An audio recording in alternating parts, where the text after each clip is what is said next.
So we're going to be making a citrus cured salmon, and we are going to make it with maple sugar. So our recipe calls for a tablespoon of each.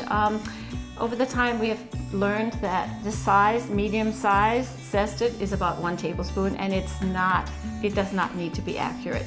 So basically you just get a zester and you just zest, and you only want the colored part. Once you start seeing the white underside, which is the pith, you want to stop. And it's because it's a little bit more bitter. There's nothing bad about it, but you get more flavor when you're just using the outer layer. Does that smell good? Yes, it smells great. Good. Yeah. And Beth is gonna. Okay, I'm gonna demo the using a mortar and pestle to crush the black peppercorns, the juniper berries, and the coriander seeds. And you could certainly do this in a spice mill, but what I like about doing it this way is we're just crushing them. We're not grinding them. And the reason why we crush them is because it helps release the oils and draw out their flavors. You want to release some of the oils, but you don't want to completely turn them into powder. So it's better to do it by hand. So what we're going to be doing is we're going to be mixing the maple sugar, some sea salt, the citrus zest, and the spices together. And the sugar and the salt will pull out moisture out of the fish, and that's how you cure it. So, this is, I don't know, like 1 inch at the thickest part there.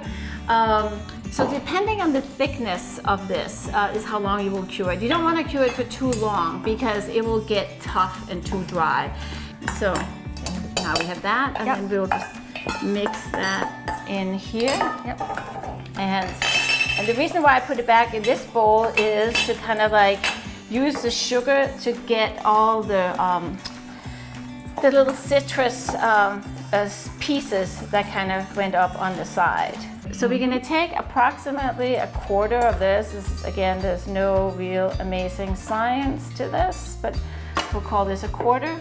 And then we're going to take the salmon skin down into this. And you want a dish that has just a little bit of space around it, not too much, because you want it to retain that liquid around the fish, because that's how the curing is happening.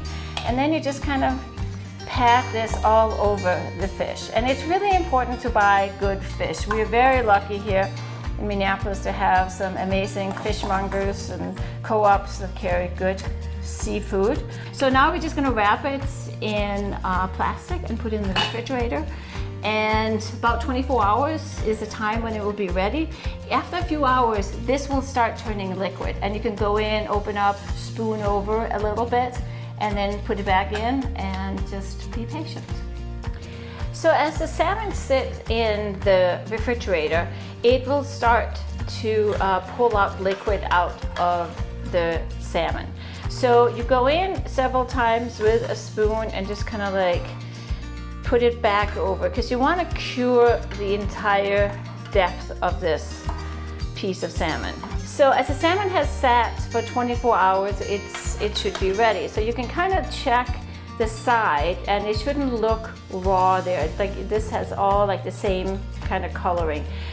So the sugar and the salt has pulled out the moisture out of the salmon, and it has been cured. So just about the 24 hours. And then all of this stuff, as lovely as it is, it's incredibly strong flavored. So you kind of scrape that off. So once that's off, then you can put this onto your cutting board. And I'm just gonna pat it dry a little bit. And it does feel a little tough, but hopefully it's not too tough. So then the thing is, you need to cut really thin slices like this. You don't want to cut it like this. So the first few slices are just going to be a little funny, but you want to cut it thin. So we'll stop with that. And then we're gonna, we toasted the 100 rye bread. So it's a local sourdough bread. That's all rye flour.